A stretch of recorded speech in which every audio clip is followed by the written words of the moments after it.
Wow ya, kalau sudah silakan duduk Bapak Ibu Saudara sekalian. Nggak lupa ngucapin selamat datang buat kita semua. Dan juga terima kasih kehormatannya Pak Fauzi, Pak Nathan dan semua yang ada di tempat ini. Saya bisa berbagi malam hari ini. Always feels like coming home di tempat ini ya. Oke, dan malam hari ini langsung aja saya ingin mengajak kita merenungkan gini. Saudara, pernah nggak Anda merenungkan gini? Katanya Tuhan hadir ya, tapi kenapa kok saya ngalamin musibah gitu? Katanya Tuhan hadir loh, orang yang saya cinta itu kena sakit keras loh. Kan harusnya kalau Tuhan hadir, penyakit datang, Tuhan luputin kita gitu. Benar apa benar saudara? Katanya Tuhan hadir ya, tapi kenapa kok saya kena masalah gitu. Terus di mana Tuhan gitu? If you are young people, you know, and you happen to be here. Katanya Tuhan hadir, kok aku diputusin pas lagi cinta-cintanya. Saudara, saya punya 3 anak. Mereka ada di kelas yang berbeda-beda. Yang satu SMA, satu SMP, satu SD gitu. Sebagai orang tua saya nggak bisa kan selalu ada di kelas mereka masing-masing. Aneh banget kan. Anak-anak Anda, anak-anak saya, mereka berangkat sekolah, mereka akan selalu menghadapi pergumulannya masing-masing. Benar apa enggak saudara? Kita nggak bisa kasih CCTV di tas mereka gitu, diliatin satu-satu gitu. Kita nggak tahu siapa yang akan bully mereka. Kita juga nggak tahu siapa yang akan mungkin ejek mereka. Kita juga nggak tahu siapa yang mungkin akan sakitin mereka. Tapi ini realitanya saudara. Manusia tidak maha hadir, tapi Tuhan maha hadir. Boleh nggak kita ucapin sama-sama 2, 3. Manusia tidak maha hadir, tapi Tuhan maha hadir. Sama loh istri-istri. Begitu suaminya keluar dari rumah, kita kan nggak tahu siapa yang godain suami kita, siapa yang DM-DM-in dia, bener apa bener? Mau dikasih find my phone sekalipun, kalau dia niatnya bohong, ya dia bohong, bener nggak saudara? Tapi kita nggak bisa ngawasin, makanya ini realitanya manusia tidak maha hadir, tapi Tuhan maha hadir. Sama lo dengan pria-pria kita suami-suami. Istri kita pergi atau kita tinggalin di rumah, kita juga nggak tahu. Iblis godain pikiran mereka apa, bener nggak saudara? Iblis godain hati mereka apa gitu. Kita nggak tahu Shopee godain mereka apa, bener? Makanya gini, manusia nggak maha hadir, tapi Tuhan maha hadir. Nah hari ini saya ingin ngajak kita lihat gini. Mungkin ini pertanyaan kita, yang bagian yang A adalah gini, emang bisa Tuhan selalu hadir?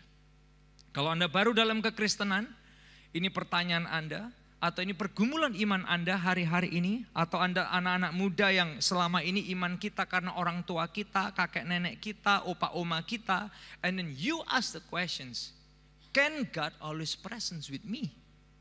Emang Tuhan bisa selalu maha hadir? Yuk kita lihat sama-sama Bapak Ibu Saudara sekalian, bersyukurnya Tuhan kita itu adalah Tuhan yang omnipresence. Nah kalau Anda baru dalam gereja, Anda baru dalam kekristenan, ini bahasa yang aneh banget buat kita mungkin. Apa omnipresence? Omnipresence itu artinya adalah gini, Tuhan itu selalu hadir dimanapun, walaupun kita tidak selalu sadar kehadirannya. Ini omnipresence. Boleh gak kita ucapin sama-sama yuk, 2, 3. Dia selalu hadir dimanapun, walaupun kita tidak selalu sadar kehadirannya.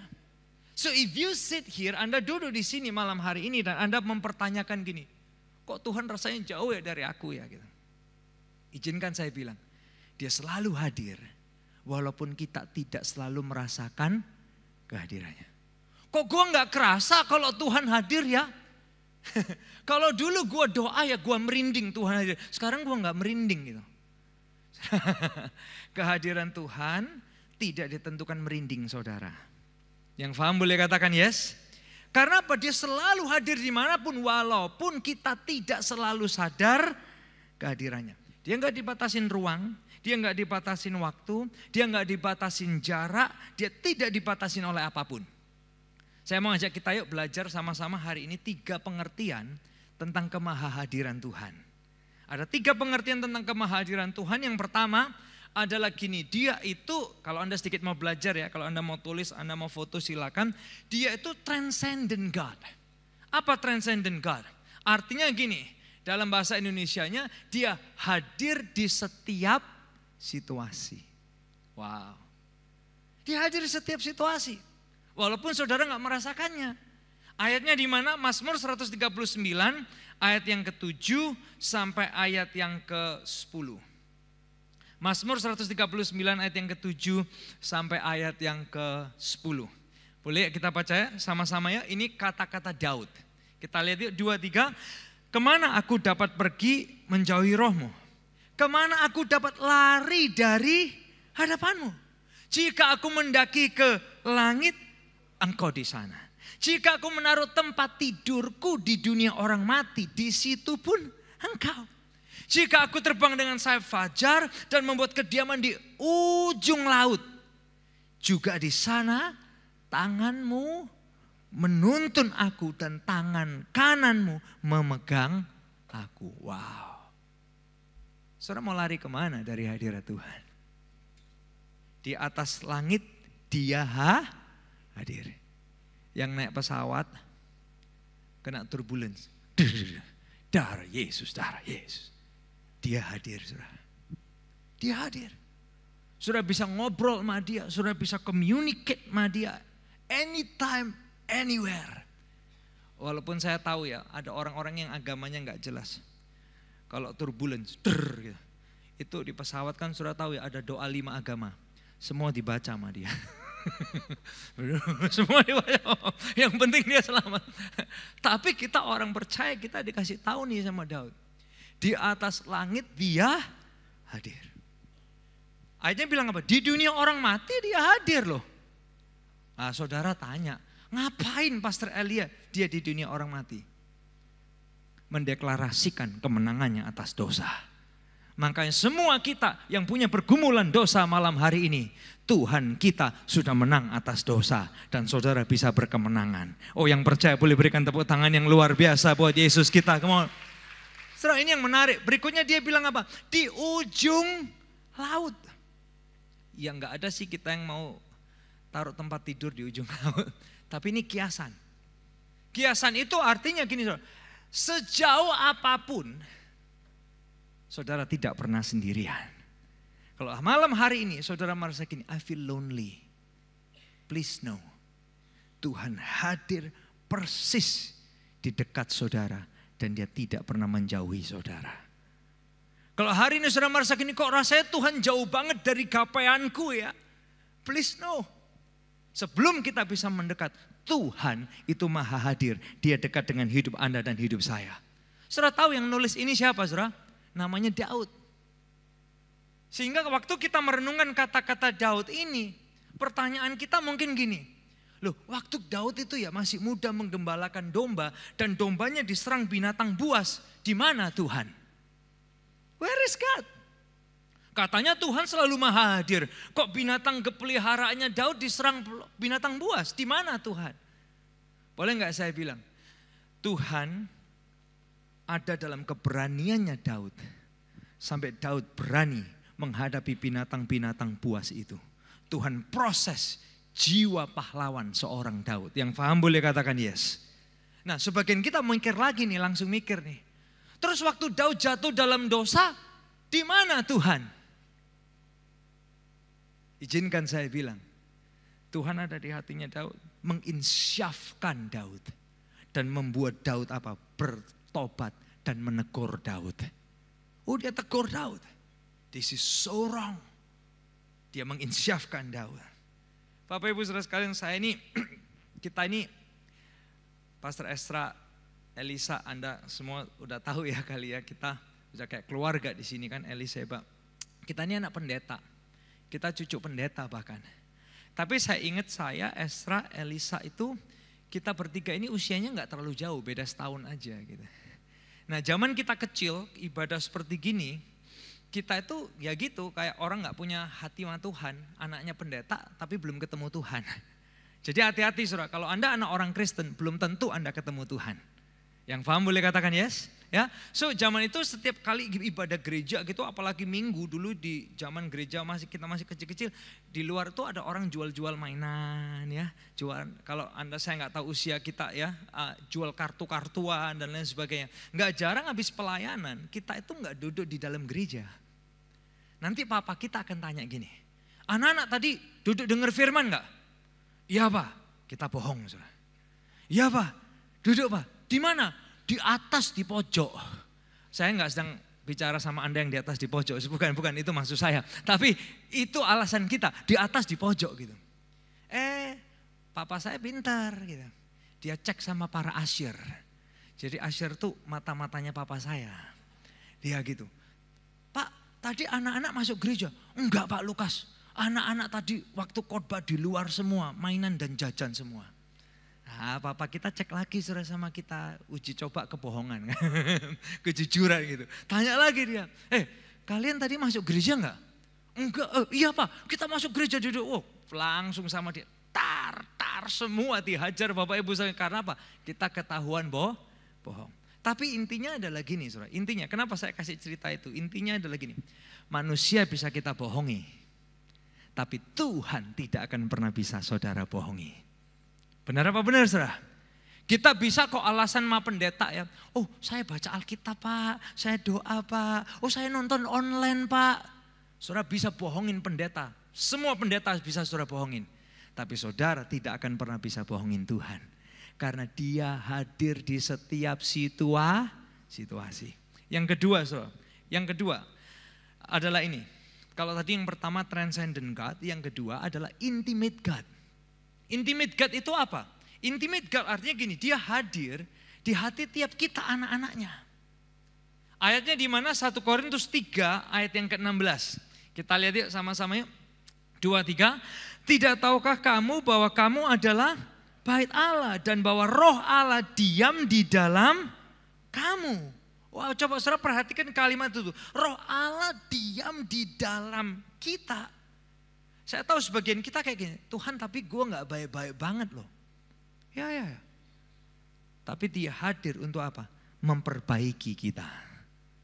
Benar gak sih? Sebagian kita mungkin Tuhan, tapi hati saya ini masih sering kacau loh Tuhan.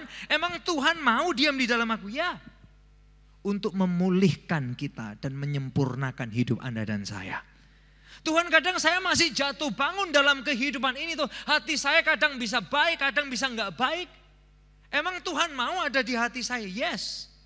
Untuk apa? Memproses kita, menyempurnakan hati kita. Semakin serupa dengan hati Tuhan. Yang paham boleh katakan yes. Tapi Tuhan hati saya ini masih sering berdosa loh Tuhan. Apakah Tuhan mau hadir di dalam hati saya? Yes. Untuk menginsyafkan kita dan menegur kita. Untuk kita bisa berkemenangan dari semua pergumulan dosa kita. He is intimate God. So setiap kali saudara merasa gini, kok Tuhan enggak, dulu ya pastor ya saya tuh kalau doa tuh mesti nangis, sekarang udah enggak pernah nangis. It's okay. Dia tetap di hatimu walaupun kamu enggak nangis. Dan kehadiran Tuhan tidak ditentukan oleh tangisan kita. Kadang kita juga enggak tahu kan ini orang nangis karena apa sih? Karena mungkin tagihannya banyak, cicilannya banyak, atau karena dia benar-benar disentuh Tuhan gitu. Tapi intinya adalah kehadiran Tuhan tidak ditentukan oleh nangis nggak nangis kita. Dia hadir di hati saudara dan saya. Intimate God. Yang ketiga adalah gini. Dia itu manifest God. Apa manifest God? Artinya adalah dia hadir dalam pergumulan kita dengan tujuannya. Boleh nggak kita ucapin sama-sama yuk? 2, 3, dia hadir dalam pergumulan kita dengan tujuannya. Saudara punya pergumulan hari ini? Yang punya pergumulan boleh angkat tangan saudara. Ini kabar baiknya. Dia hadir dalam pergumulan kita. He is a manifest God. Mazmur 46 ayat yang kedua. Ini ayatnya. Mazmur 46 ayat yang kedua boleh kita baca ya sama-sama 2, 3. Allah itu bagi kita tempat perlindungan dan kekuatan. Sebagai penolong dalam kesesakan, pemazmur bilang apa? Sangat terbukti. Wow. Saya mau tanya sama saudara, hari ini apa yang bikin kita sesak? Apa yang menyesakkan hati saudara? Pemazmur bilang apa? Sebagai tempat perlindungan, tempat kekuatan, sebagai penolong waktu saya sesak, ini kata pemazmur, sangat terbukti. Wow. Sehingga pertanyaannya malam hari ini, apa yang bikin kita sesak? Tuhan hadir dalam setiap pergumulan kita. Yang paham boleh katakan yes. Hah? Kalau anak muda kan gitu, Tuhan gua gak kuat. Tapi giliran begadang sampai jam 3 pagi kuat ya. Benar saya. Urusan begadang gak kuat, giliran doa itu kayak lehernya kayak dikasih barbel 200 kilo gitu. Tapi apapun pergumulan kita, apa yang bikin kita nyesek hari ini? Ayatnya bilang apa? Tuhan sebagai penolong itu sangat-sangat terbukti. Apa yang nyesek pernikahan saudara? Apa yang nyesekin bisnis saudara hari-hari ini? Apa yang lagi nyesekin hati kita secara pribadi? Apa yang lagi nyesekin rohani kita sampai kita gak bisa deket sama Tuhan? Apa? He is a manifest God. Dia hadir dalam setiap pergumulan Anda dan saya. Nah, sehingga apa yang bisa kita lakukan nih? Bicara tentang Tuhan Mahadir, 3 hal. Transcendent God, intimate God, and manifest God. Ya, nah apa yang bisa kita lakukan nih saudara? Ketika kita tahu Dia Maha Hadir, Dia hadir setiap situasi hidup kita, Dia hadir di hati kita, Dia hadir di pergumulan kita. Apa yang bisa kita lakukan sekarang? Kita masuk ke aplikasi. Yang pertama adalah ini saudara, biar hadirat Tuhan itu jadi yang terindah buat kita. Boleh gak kita baca sama-sama 2, 3, biar hadirat Tuhan jadi yang terindah buat kita. Saudara, bicara ini ya, saya itu menemukan pembelajaran yang powerful dari cerita Yusuf. Kalau Anda Kristen lama, Anda tahu cerita Yusuf. Yang tahu cerita Yusuf boleh angkat tangannya biar saya bisa tahu ya. Yusuf itu orang yang dikhianati saudara-saudaranya, difitnah saudara-saudaranya. Salah satu cerita yang Anda tahu adalah Yusuf diberi jubah, benar ya? Jubah yang maha indah, kakak-kakaknya lihat, kakak-kakaknya iri. Satu hari Yusuf dikirim untuk kirim makanan kepada kakak-kakaknya. Muncullah benak jahat, pikiran jahat, karena apa? Rasa iri. Yuk kita bunuh aja nih adik kita. Salah satu bilang, jangan dibunuh, jangan dibunuh. Oke, kalau enggak gitu kita ambil jubahnya, kemudian dicelupin ke dalam darah binatang, kemudian kita lapor sama bapak kalau Yusuf diterkam binatang buas. Itu singkat ceritanya saudara. Tapi tahu enggak yang hal yang powerful dalam hidup Yusuf adalah gini saudara. Orang boleh ambil jubah Yusuf, tapi orang tidak akan pernah bisa ambil hadirat Tuhan dalam hidup Yusuf. Yang paham ini boleh katakan yes? Boleh gak kita baca yuk sama-sama 2, 3.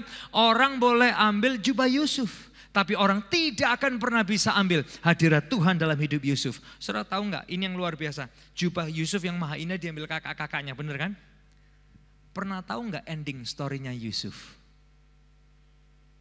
Dia dipakein oleh Raja Mesir jubah kebesaran Mesir.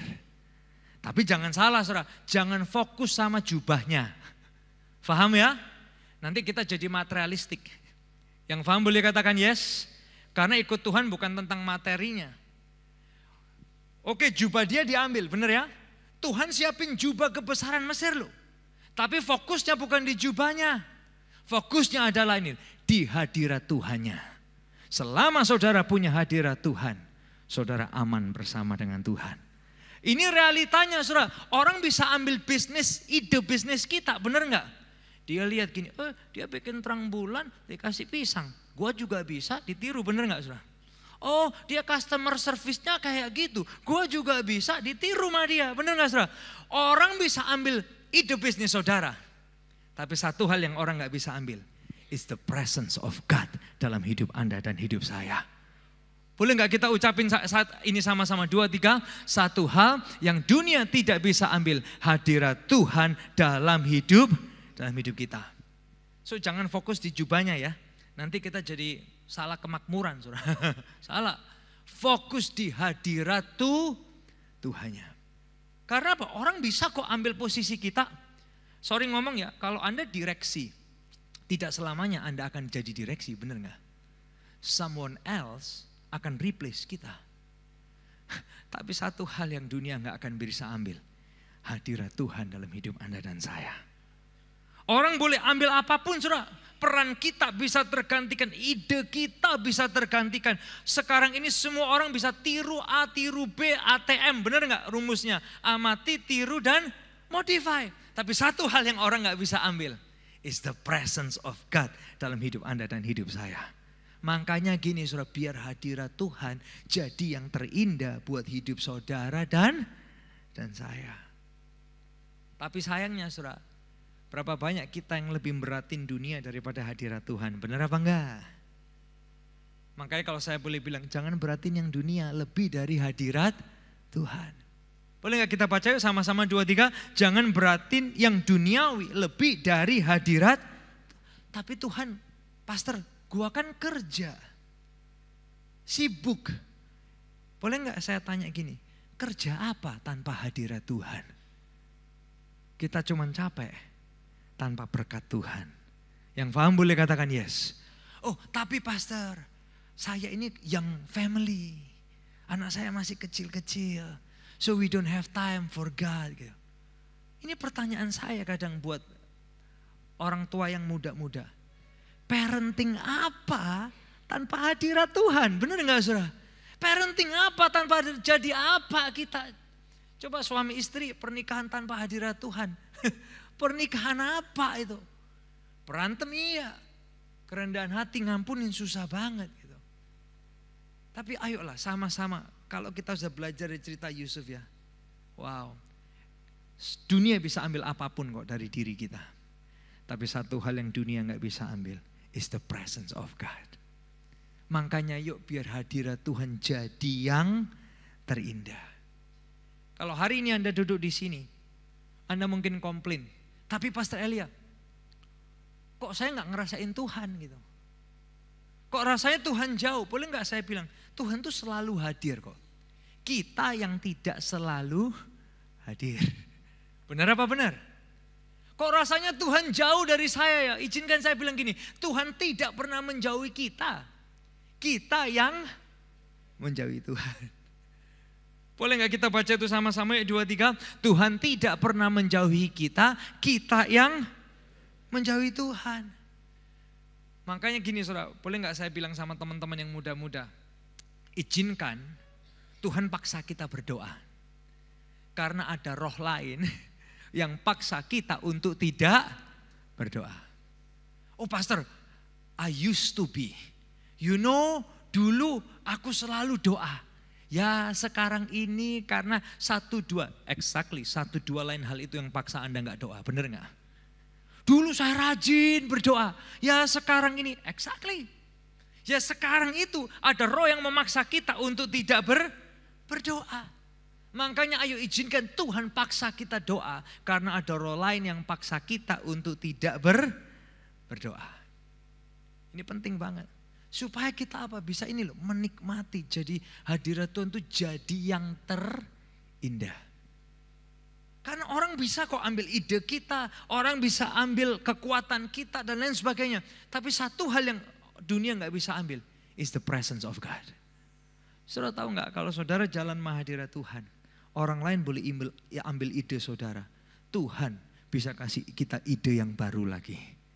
Yang paham boleh katakan yes. Come on, orang lain boleh ambil inisiatif bisnis saudara. Dulu pastor, saya mungkin pembuat kue teo yang paling pertama di kota ini. Gak lama 2 tahun semua RT RW sudah punya jual kue teo. It's okay. Selama saudara jalan sama Tuhan, dia kasih kita kreativitas yang disegarkan lagi. Ide-ide yang baru lagi, yang paham boleh katakan yes. So, ayo biar hadirat Tuhan jadi yang terindah karena dia maha hadir. Dia hadir setiap situasi saudara. Dia bahkan hadir di hati kita. Dan dia hadir semua pergumulan hidup kita. Yang kedua saudara, simple aja. Biar firman itu jadi kesukaan kita. Biar firman jadi kesukaan kita.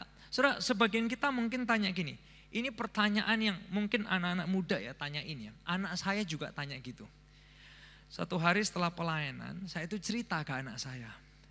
You know what guys? I felt like God told me to pray for these people. Anak saya itu dengan polosnya gini. I pray to God but I never hear God. Oh bagus juga nih anak nih. Saya pikir tuh bagus banget. Saya doa sama Tuhan tapi saya gak pernah dengar Tuhan. Siapa yang pernah ngalamin gitu saudara? Hah? Kita semua bisa kayak gitu. Tapi tahu gak saudara? Kehadiran yang pasti. Kehadiran Tuhan yang pasti dan selalu ada. Tahu gak lewat apa saudara? Firman. As simple as that. Boleh gak dikeluarin kalimatnya? Kehadiran Tuhan yang pasti dan selalu ada yaitu lewat firman. Kalau saudara gini, kok aku gak dengar Tuhan ya? Baca aja. Itu Tuhan bicara sama kita. Yang paham boleh katakan yes. Firman jadi manusia, benar gak sih? Firman. Kok gue gak pernah dengar Tuhan ya? Kayak ada pendeta hebat ya. Oh gue mendengar Tuhan dan lain sebagainya. Kok saya gak pernah ya? Simple. Kehadirannya yang pasti dan selalu ada lewat firman. Dia hadir lewat firmannya, kita yang tidak mendengarkan. Benar apa benar? Saya temuin gitu sekarang, katanya Alkitab itu dikeluarin, kalau kepencet, saudara. Sorry Tuhan kepencet apps-nya. Atau kalau enggak kadang Alkitab itu saudara, keluar kalau ini saudara, enggak ada tripod. Foto keluarga, ganjel apa ya? Ganjel Alkitab aja, ganjel Alkitab gini.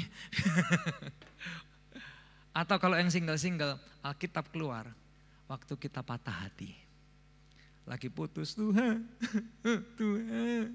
Lagi sayang-sayangnya Tuhan. Baca Alkitab deh gitu.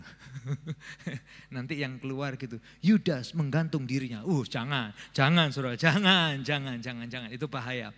Tapi dia hadir lewat firman-Nya. Kita yang tidak mendengarkan. Ini tantangannya kita saudara. Semua orang Kristen, apalagi keturunan orang Kristen. Kita ini aneh. Kita punya waktu bahas hidupnya orang lain. Tapi kita gak punya waktu untuk firman. Benar apa benar? Mohon maaf saudara, kadang firman tuh kalah sama kucing di TikTok. Lagi firman gitu, kucingnya lucu gitu. Jadi firman tuh kalah sama kucing di TikTok saudara kadang. Ini saya kasih cerita saudara ya. Satu hari gitu, ada pendeta gitu. Karena Tuhan Yesus mati di atas kayu salib. Semua dosa kita diampuni. Maka semua yang percaya kepadanya tidak binasa. Kita tidak masuk neraka. Kita masuk ke sorga. Ada yang mau masuk ke neraka? Gitu. Semua yang gak main HP, tidak gitu. Terus pendeta gini. Kalau ada yang mau masuk neraka, silakan bangkit berdiri. Ini orang dia main HP saudara. Dia gak fokus. Dia cuma dengar kalimat terakhir. Silakan bangkit berdiri dia gitu. Satu gereja gitu, liatin dia, ketawain dia gitu kan. Terus dia bingung, kenapa ya kok semua orang ketawa gitu ya. Terus dia gini, Pak Pendeta, saya nggak tahu kenapa semua orang ketawa. Tapi yang saya tahu ada dua yang berdiri, Pak Pendeta dan saya. Tapi intinya adalah gini saudara, ayo firman itu Tuhan bicara, kita yang seringkali tidak dengar. Makanya ada yang bilang gini, dengan siapa kita bergaul, kita akan jadi seperti itu. Kalau Anda bergaul dengan 4 orang pintar, ada kemungkinan kita jadi yang ke-5. Kalau Anda bergaul dengan 5 maling, ada kemungkinan Anda jadi yang ke-6. Kalau Anda bergaul dengan 4 pendeta, ada kemungkinan gak mau jadi pendeta. Benar ya saudara ya.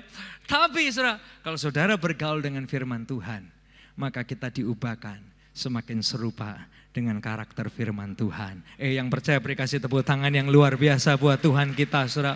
Saudara, makanya gini, paksa diri kita baca firman. Karena ada roh lain yang paksa kita untuk tidak baca firman. Ayo keturunan orang Kristen. Aduh, orang Kristen tuh paling gitu. Suka dengar khotbah tapi gak suka baca firman. Itu bahaya. Serius. Kita pendeta kan. Benar ya Pak Fauzi? Tapi jangan cuma puas dengar khotbah. Cintailah, nikmati firman. Itu yang membuat kita bisa tumbuh jadi lebih dewasa dan lebih dewasa lagi. Saudara, boleh gak kita baca ini sama-sama yuk, 2, 3. Paksa diri kita baca firman karena ada roh lain yang paksa kita untuk tidak baca firman. Saudara, saya cuma mau kasih ilustrasi gini. Ini sudah jadi kebiasaan kita lah, semua orang Kristen lah ya. Saya gak bicara Anda saja, kita semua. Kalau saudara bangun dari tidur, hal pertama apa yang saudara cari? Hah? Pastor, nama saya Markus. Hal pertama yang saya cari adalah hadirat Tuhan. Benar saudara? Hah? Saudara bangun tidur, hal pertama yang saudara cari apa saudara?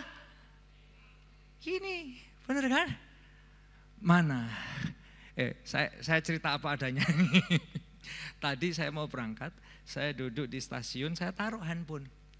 Ya keretanya datang siap-siap berangkat, saya berdiri, saya bawa koper saya, sampai di kereta, handphone saya mana ya? Kaget saya, seperti detak jantung kita ini kan. Wah begitu enggak ada, saya langsung lari gitu saudara. Sedemikian rupanya kita main ini, benar gak sih? Bangun pagi yang saudara cari ini, benar gak? Apa yang terjadi ini yang saya perhatikan juga sama kita semua lah, kita semua. Saudara kalau ketawa kita sedang mentertawakan diri kita sendiri, benar ya? Bangun pagi ada orang yang gitu, sambil sikat gigi dia gitu. Ngapain? Handphone. Nanti mohon maaf, duduk di tahta pagi. Ada yang duduk tahta pagi saudara? Hah? Saudara ngapain di tahta? Dulu ada koran, sekarang nggak ada koran. Sekarang saudara gini, suami Anda terlambat kerja. Gara-gara apa? Saudara gini. Nanti sampai di meja makan kita ngapain saudara? Sambil makan tuh gini saudara. Kadang saya lihat anak saya sakit. Guys, turn off your phone. Hurry up. Nanti terlambat loh. Sambil makan gini. Dianterin di mobil. Saudara datengin Grab lah, apalah. Apa yang saudara lakuin di Grab? Menyembah pastor, menyembah. Haleluya. Tuhan. Enggak lah, ini. Bener apa bener? Bener enggak? Ini lagi kita. Gini lagi, nanti sampai di gereja pun gitu kadang saudara. Ya di kantor, apalagi kalau enggak ini, benar enggak saudara? Boleh enggak saya tantang saudara hari ini? Kita rubah kebiasaan kita. Saudara bangun pagi, apa yang Anda cari dulu saudara? Hah? Tetap handphone. Waduh, berarti nggak ada pertobatan selama lamanya. Tapi handphone ini argumen kita. Handphone kita ada di sini, bener nggak saudara ya? Handphone kita ada di sini. Oke, please. Tapi beneran loh saudara. Yang pertama harus Anda cari apa saudara? Firman dong. Bacalah 5 menit. Yang penting kita dapat sesuatu dari 5 menit itu. Yang paham boleh katakan yes. Saya nggak akan bilang saudara bacalah 5 pasal. Bacalah 50 pasal, enggak. Baca mulai dari 5 menit. Coba bayangin kalau Anda lakuin itu. Anda sikat gigi, Anda baca janji Tuhan. Duduk di tahta boleh enggak baca firman Tuhan? Silakanlah. Sambil saudara duduk tahta pagi gitu. Wow Tuhan. Memang harumnya beda, tapi firman-Mu tetap indah. Saudara makan pagi. Carilah firman. Saya berdoa saudara. Seperti yang kita bahas tadi. Saudara bergaul dengan 4 orang pintar. Saudara akan jadi yang ke-5. Saudara bergaul dengan 5 maling. Saudara akan jadi yang ke-6. Tapi kalau setiap hari kita bergaul dengan firman. Firman yang merupakan hidup Anda dan saya. Yang mau coba itu boleh kasih tepuk tangan yang luar biasa buat Tuhan kita. Boleh gak pemain keyboard bantu saya. Saudara saya cuma mau akhirin dengan satu cerita ini saudara. 12 Februari kemarin, ini kita sudah ending ya. 12 Februari kemarin, ada 70 pemimpin Kristen yang dibunuh di Republik Kongo. Boleh mungkin foto-fotonya dikeluarin. 70 pemimpin Kristen. Waktu ini terjadi, banyak jemaat saya itu juga DM. Pastor, Pertanyaannya simpel aja. Di mana Tuhan? Di mana Tuhan? Waktu 70 pemimpinnya 12 Februari kemarin terbunuh. Pertanyaan kita mungkin, kok Tuhan gak hindarin? Kok Tuhan gak lindungi? Kok Tuhan gak jagai? Kok Tuhan gak luputin? Kalau dilindungi, puji Tuhan, Tuhan lindungi. Kalau gak dilindungi, gak puji Tuhan. Saudara, ini kita perlu dewasa banget loh dalam iman kita. Kalau Tuhan luputin, puji Tuhan. Kalau Tuhan gak luputin, maki-maki Tuhan. Apa puji Tuhan? Pertanyaan, di mana Tuhan? Kok Tuhan gak luputin? Saudara, ini jawaban saya. Tuhan hadir. Saudara, di mana? Tuhan hadir di imannya orang-orang itu. Sampai mereka tidak takut mati. Karena mereka tahu Tuhan mereka beserta mereka sampai hidup yang kekal. Come on. Tuhan hadir dalam pengharapan orang-orang ini. Sampai mereka lebih milih takut Tuhan daripada takut manusia. Yang paham boleh katakan yes. Come on. Itu Tuhan loh saudara. Yang kerjakan itu dalam iman mereka. Itu juga Tuhan yang kerjakan dalam iman Anda dan saya. Sampai kita bisa lebih takut Tuhan daripada lebih takut manusia. Sampai kita bisa begitu percaya sepenuhnya. Tuhan yang sama yang menyertai aku di bumi ini. Tuhan yang sama yang menyertai aku sampai hidup yang kekal. So be it God. It's God. Sama halnya saudara. Kalau saudara tanya waktu Stefanus dirajam batu. Where is God? Waktu Stefanus dilempar batu, kok Tuhan gak luputin? Tuhan, I think it will be a great movie. Kalau batunya bisa melenceng-melenceng Tuhan. It's gonna be great Hollywood movie. Where is God? Waktu Stefanus dirajam batu. Tuhan ada di imannya Stefanus. Sampai Stefanus dia tahu, Tuhan, kalau aku mati, sorga terima aku. Dia tahu Tuhan yang menyertai dia. Bahkan sampai hidup yang kekal. Saudara tahu itu malam hari ini. Whatever it takes to follow Jesus. Di mana Tuhan waktu Stefanus dilempar batu? Tuhan di pengharapannya Stefanus. Sampai Stefanus lebih takut Tuhan daripada takut manusia.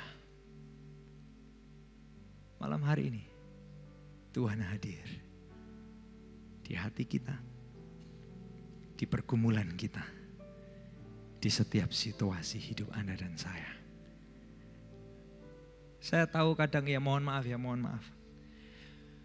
Kalau Tuhan jawab doa kita, puji Tuhan.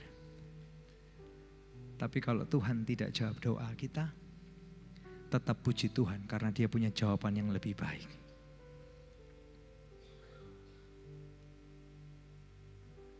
Kalau hidup kita mungkin bisa lancar, puji Tuhan. Tapi kalau kadang kita harus melewati tantangan, tetap puji Tuhan. Karena Tuhan kasih iman, kekuatan, pengharapan untuk bisa melewatinya. Anda diberkati malam hari ini. Yang percaya Tuhan Maha Hadir boleh kasih tepuk tangan yang luar biasa buat Tuhan kita. Boleh gak saya undang kita bangkit berdiri bersama-sama? Boleh gak kita akhiri dengan lagu ini? Tuhan hadir di tempat ini, Kau diami dengan hadirat-Mu, bertatalah, berkatilah, berkaryalah Roh-Mu di sini. Sekali lagi yang percaya Tuhan hadir. Tuhan hadir di tempat ini. Engkau diami Tuhan. Omnipresence of God. Bertatalah ya Tuhan, berkatilah, berkaryalah Roh-Mu sekali lagi yang percaya Dia hadir di hati kita, di pergumulan kita, di setiap situasi hidup kita. Yes God, Kau diami dengan hadirat-Mu, bertatalah, berkatilah, berkaryalah Roh-Mu